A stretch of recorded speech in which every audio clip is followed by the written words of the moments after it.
vision for it? Well, Blue Origin is my space company, and I have been interested in space since I was a 5-year-old boy. I watched Neil Armstrong and Buzz Aldrin step onto the surface of the moon, and I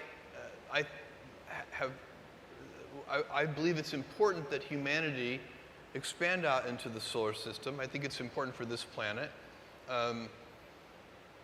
We have a very small planet, and humanity has now gotten very big. Anybody who doesn't believe in climate change, 20 years ago, maybe you could excuse people for wondering if it's real. Today, there's so much evidence. The people who don't believe in the problem of climate change are really fooling themselves. It's an important problem, and one of the ways, there are many things we have to do about that, about climate change. But long term, one of the things that we need to do if we want to continue to have a dynamic civilization, a dynamic species, is we need to go use the near infinite resources of space. And we can do that, but we need a new generation of entrepreneurs who can access space, and the infrastructure doesn't exist. So the analogy that I would offer to you is that in the internet, what I've watched over the last 20 years and been a part of, that in the internet, Mark Zuckerberg in his dorm room could create this $500 billion market cap company called Facebook. In space today, it's impossible for a college kid in their dorm room to create a great space company because the price of admission is too high. It starts in the hundreds of millions of dollars and goes up from there. And so the job of Blue Origin, our job, we want to build reusable space vehicles that lower the cost of access to space to such a sufficient degree that the next generation of kids can start space companies in their dorm room.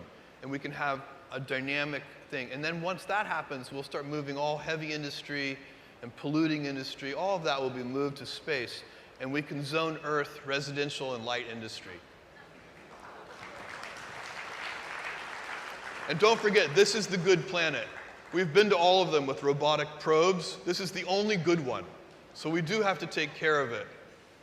Speaking of the planet, you've just signed the climate pledge. Yes. And the environment is of utmost concern and importance right now. Yes. It's a pretty positive, big positive step. Can Yes. you tell us a bit more about it? Well, the climate pledge is a very simple pledge.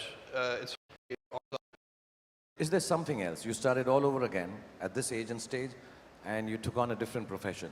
Would there be one that is close to your heart? I would be very curious today, if I were a young college student today, I would be very interested in biotechnology. I think biotechnology is just a fascinating arena that probably in the next 10 or 20 years, there's going to be a golden age of biotech.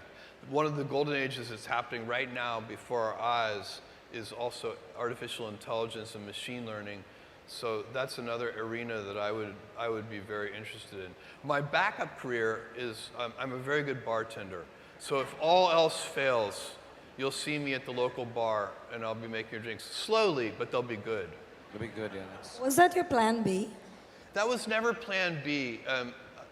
The real plan B, if Amazon hadn't worked out, I would be an extremely happy software programmer. Do you usually have a plan B? Do you have? I don't have plan Bs. Do you have I plan actually Bs? don't like plan Bs. I find plan Bs are, they defocus you from plan A. Plan B should always be make plan A work. You have plan Bs? No. No, I'm taking this back from Jeff now. Plan B is to make plan A work. That's it. No more plan Bs. Not only because of India, because